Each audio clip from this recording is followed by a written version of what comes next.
Everybody, welcome to another edition of Practical Pet Business. Lorin, let's talk about labeling because this continues to be a topic you and I are asked all the time, not just by pet parents, but by pet businesses. Yeah, the labeling is difficult for pet businesses because uh, the higher the standards you have, the more difficult it is to stock your store. So you reach a point where you have to decide what it is that you're good with, um, and not pass judgment on people who want to sell something that you wouldn't think is okay to sell. There's no truth in labeling. I mean, there just isn't. It doesn't matter. It's the front of the bag, the back of the bag, any of that. It's all meant to be marketing. It's all um obfuscation. It's all manipulative.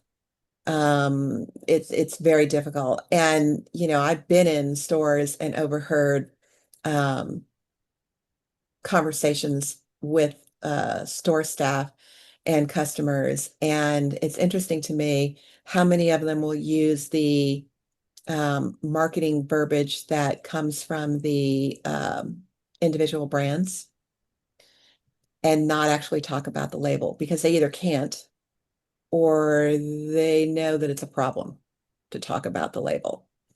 So, if you're going to talk about the label and you're going to be upfront about it, and I advocate that. And the reason I advocate for that is because it turns out that if you let the consumer decide, it's not going to work against you. If you're truthful, it will not work against you. If you're going to carry something that maybe you wouldn't personally feed, I had that happen in my store where people said, "Well, if you were going to feed a kibble, which kibble would you feed?" And I sold kibble. And I said, I wouldn't. No, no, no. I know you wouldn't, and you don't. But if you were going to, which ones of the ones would you sell? I wouldn't. I wouldn't feed any of them. You wouldn't feed. What if you had to? I wouldn't have to. As long as there's real food anywhere, I can take care of my animals, and people would just look at me and they go, okay, so I just pick one of these. Yes, I can sort of guide you based on, what you tell me the issues are, the needs are, or that kind of thing. But it never worked against me, ever. I mean, my kibble Right. sales went up and, my frozen and gently cooked sales were, off the charts. But just by being honest and truthful and not, and I had people say, well, why not? Well, I don't like synthetic ingredients, and anytime you overprocess anything, you have to add synthetic ingredients. So I prefer not to. And I just prefer real food. So that's just me. But if you want to feed a kibble because you're comfortable with it, these are the kibble that I feel comfortable guiding you through, you Yeah, know? I love that. And I was there. I was at the store. I I made, know you and I had this conversation. yeah. But your approach, and I want to make sure that the business owners out there are really getting that this point through. You delivered that messaging to folks without any kind of judgment, any kind of negative impact. And because of that, what you did was you opened up the mind to other ways and pathways that some of these folks probably wouldn't have. And you made folks feel comfortable. And so, from a business standpoint and labeling and whatnot, I think that is so important because all too often I have seen, especially in natural stores, yeah, where they'll talk down. It's like if you're talking down and turning this into a negative, why do you even have it in your store? Just go all Right. in if that's going to be the attitude that you and your employees have, then just own it. And that's okay. I'm sure there will be people who won't shop there because of that. Because Hmm. for many people, they don't know. They haven't been given the information, they haven't been given the opportunity. And that was one thing that I really loved and could always promote when I would say to people, go out and, Lorin and her team, they've got no judgment. They've got nothing but love for you and your beings. And they'll meet you where you're at. And if you're ready to be elevated, they'll help you elevate. And I think that is so critical because that's a missed opportunity. For all the times people want to, get upset with vets for not being the best communicators and this and that, I find it ironic that there's so many people in the pet business, in whether it be stores, manufacturers, etc., and you Hmm. just listen to their stances. And I'm probably guilty of it as well. But where we get too locked into our idea and passion and not the reality and the practicality of what's going on for all of these other folks. And that's I try and be hyper aware of how I deliver Right. the educational side of things. I tell people I want to be a bridge. I want to take you from where you are and connect you to that next level so you can do better. But if you need to stay where you're at, I'm perfectly fine with that. And let me give you a couple easy practical things to help elevate it until you want to get across the bridge. You can't force people across the bridge if they don't want to cross the bridge. It's not going to happen. No, and it's not an all or nothing. I mean, that's just it. I mean, Yeah. I've had conversations with people that please, yeah, add real food if you can. If you can't, then how about once a week you do this or twice a week you do that, kind of a thing. It's just there's no parameters on it. But I want to go back to the truth and labeling thing and why this is an issue. So I had a particular food in my store. This is where I dropped all beliefs that there was even a modicum of truth in the ingredient panel. Um, there was particular food that I carried, a kibble that I carried. And it's widely carried now. And I had a client who said something's changed in this particular kibble line that she'd been feeding. And she said, my dog's having reactions. And I said, I don't think so. And I kept pictures of ingredient panels and stuff. So I looked at the bag, I looked at the pictures, nothing's changed. Go back and forth. I called the company, nothing's changed. I go back and forth. Um, so I finally get to somebody high enough in the company because I'm persistent that way, and said, something's got to be different. Well, we get a 6 month grace period when we're changing our ingredients to not having the bag match the ingredients that are actively in the food because of the costs of packaging. So, the people who oversee that, which I don't want to mention, um, and I air quote the oversee, uh, they they allow, air quotes, a 6 month grace period to be able to work through the bags that you have, and then eventually in your next printing of the bags and packaging, the ingredient panels will match. So my next thing was, it makes it really difficult when you have a kid with issues. It does. No, I can totally understand that. So how long has this been happening? Because she says it's been a while. And he said, well, so far, it's been 9 months. And I said, 6 months, 9 months. When do you think the new packaging will be out? Probably sometime in the next 6 months. Okay, well, right now we're at a month and three, I mean, a year and 3 months. So what happened to that 6 month grace period? Nobody's overseeing that. Right. Nobody's watching that. And the numbers of times where I've called a company and said, so do, any of your ingredients come from XYZ country? And they say, no, no, no, no, no. And in the course of conversation, go, oh, well, except for this and this. I'm like, wait a minute, what happened? Well, we weren't able to source it in our normal provider. So we had to reach outside of that. And the only place that was available was here and here. So substitutions get made. Um, things get put in place that are not what you think you signed up for, not what you think that you are representing. And it's disconcerting. it doesn't happen just in pet food. It happens in people food too.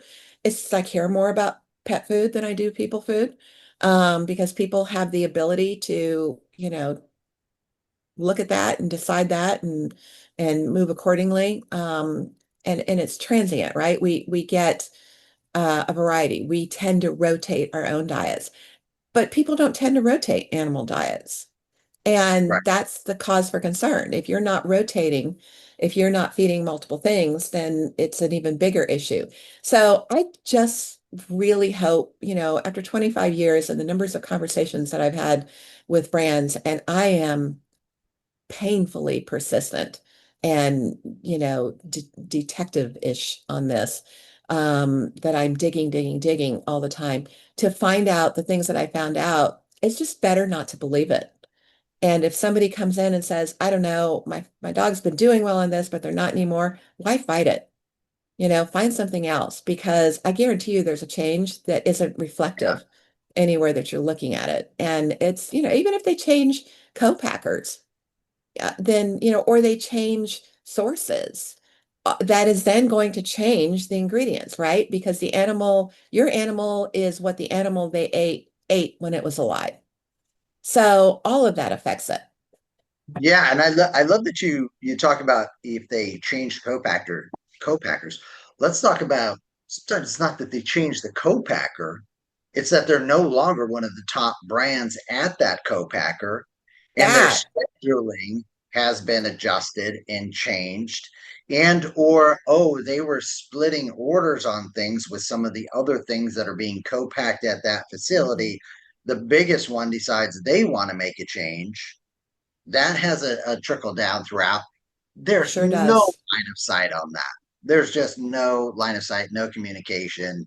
Um, and I don't even know as a pet business, unless you're on the manufacturing side, that you would know to be aware of that. But there are things that you can and should be aware of.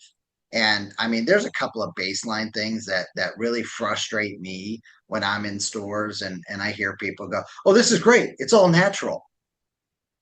And then people go, "Oh, okay, cool." And I'm like, "Oh my gosh." And I have to do my best not to be the, all natural police and be like, hey, why don't you tell them what natural actually means? You know, and I think that's again a missed opportunity for you as a business to be there to say, if you hear your customer say, "Oh, I like this because it's all natural," and you have any kind of understanding of what natural means, which is basically whatever you think it means because it's so loosely regulated and defined. Uh-huh. Um, it's like, oh yeah, it's all natural. I mean, but if you look at the back of the panel here, it's got all these synthetic vitamins in it, but it's still all natural. Uh, really? I mean, come on, take that next step. And to me, that's when I know I'm in a business or working with someone who cares or just doesn't care, you know, because there's just some easy things that should be a baseline for you all to be an educational resource for your customers. Um, and I just don't know. Is it like ignorance sometimes of the store, or maybe that one particular employee, Hmm. which is so important? Why you should, but it's the same thing. It's like premium. What? Again, it can mean anything you want it to mean. Holistic, you Oh, that know, was the one I was going to say. yeah, Premium only is only related to price. Let's be yeah. clear of Well, that. oh no, I see the premium grade A, the No, I premium. know, but it Yeah, always means we're yeah. raising the price on this because we want you Oh, to I think got you you. got the best. Yeah. Yeah. Oh, But the holistic makes me crazy. Holistic kibble is like, oh, yeah. it's like, no, there's no such thing as holistic kibble. There's Yes. so many things that aren't holistic, but it's the same thing with organic. Organic used to mean Oh, don't get something. me started on I know organic. we're not going to do that Oh today, my God, but organic, that is a series of videos as well yeah, because yeah, oh organic my used to mean God. something until they started selling, too many companies started selling the organic labeling, Yeah. and then it didn't. And then, there's the no added this, that, or the other. Okay, well, that just means that you didn't add it. That doesn't mean your source didn't add it to begin with. there's or so the much convolution. environment didn't have it waft over into it. I Right, mean, right, because of the yeah, adjoining plants or, factories. But, yeah, let's face it, for a lot of stores, they're trying to make a buck. right. They're trying to sell what they brought in. So I just think, I see more often than not, stores ask other stores, hey, does this sell for you? What kind of a question is that? What is your philosophy? Yeah. What do you believe in? What are you going to be comfortable selling? What is your knowledge base? And and can you sell this product based on all of those things I just mentioned? If you can, then it doesn't matter what somebody else does with it. It matters what you do with it. And, I know people that have sold things at stores in their area sell, and one store will shine in it and the other is doing mediocre. And it comes down to that. Well, you're not comfortable with that because of any assortment of reasons. So you have to spend some time and thought, to really look at what is there about this brand, this company, its history, how many stores have it in my area, how big am I going to get into it if stores, all these stores within 10 miles of me carry it, then it becomes a price war. So should I look elsewhere? And does it fit my philosophy? Does it fit who I am? Does it fit what I believe in? Can I sell it? Can my staff understand it? You know? You just hit on that. And I wanted to call that out because I think that's becoming, look, folks are becoming better pet parents. And I have been stunned. I have been in two stores in the last couple months here where I have heard people say, "Hey, can you help me understand the back label?" And one of the stores could do it, the other couldn't. By the way, I bought nothing at that store. And the one that could, I was so proud of them for just being able. That's how low the bar is. I was so proud of them because they had a little flip chart that this employee went to, and instead of just spouting off, said, "Well, we've got this flip chart that we've built here at the store," and started to go through it. Now there were plenty of things missing, but just the fact that they had something there for their Something. employees, Yeah. yeah, that's how low the bar is, folks. So if you're going, what can we do after listening to this practical pet business episode? At least have something to help your employees because they're going to be asked that question these days. It is no longer, well, one person in 100 is going to ask us that. It is becoming much more, common for folks to go, "Hey, can you help me pick something here? And what does this on the back label actually mean?" Hey, it says it's with chicken. What does that mean? And I could answer that for all of you, but it should be the low bar of what you at Mhm. least know. And if you don't, your employees don't.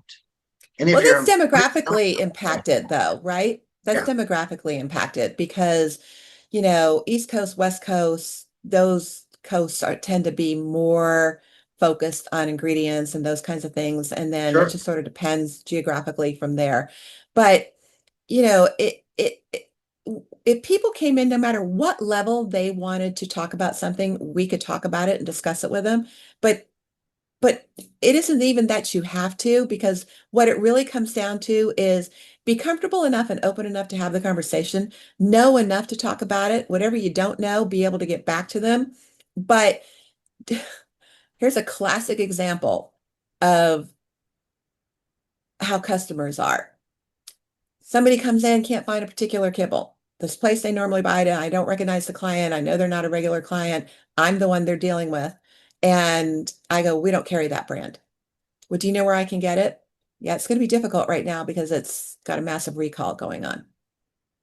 Oh, do you know anybody that has it? No, there's a massive recall right now on the kibble. Right. That's why you can't find anywhere. Well, can you order it for me? Okay. No, I can't because number one, I don't carry it. I won't carry it. And number two, you can't get it because there's a recall going on. The fact that that customer left the store frustrated with us, thinking she wasn't getting help, and frustrated just in general that she can't find her food. And my staff is looking at me like, what just happened there? And I said, did you notice that the recall had zero impact on Right. her because she just wanted what she wanted and didn't care about the rest of it. So I know you got to pick your battles, been there for all of those levels, but be open and prepared to be able to discuss, train your people, give them tools.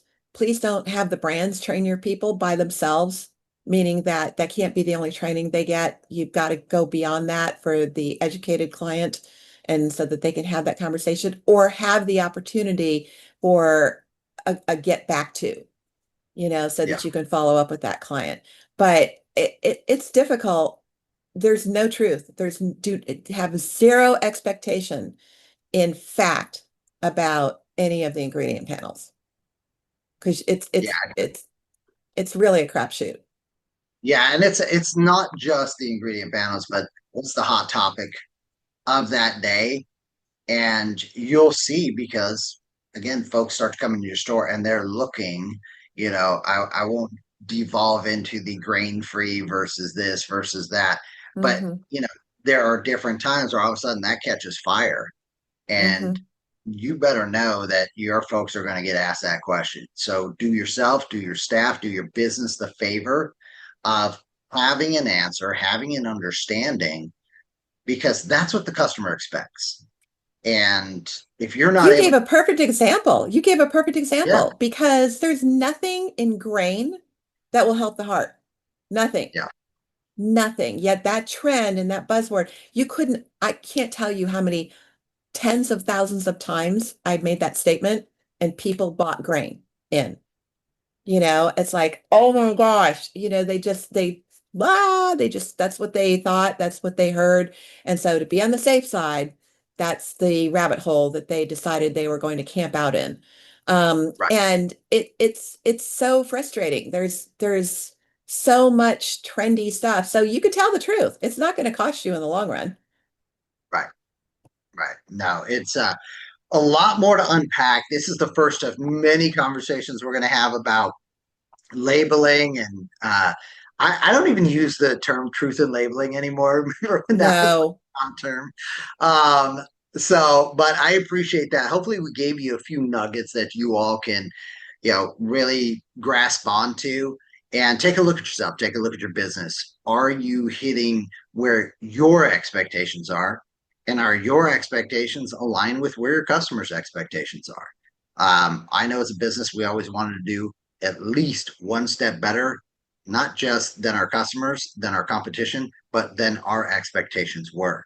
And it's interesting because the further you go and you see those results, it inspires you to go beyond that. So thanks for taking your time with us. We know you've got a lot on your plates, you've got businesses to run. Good luck. Have a great week.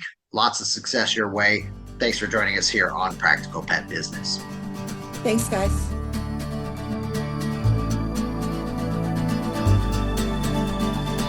The content of this podcast is for informational purposes only.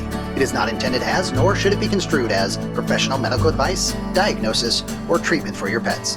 Always seek the advice of a qualified veterinarian with any questions you may have regarding your pet's health or medical condition.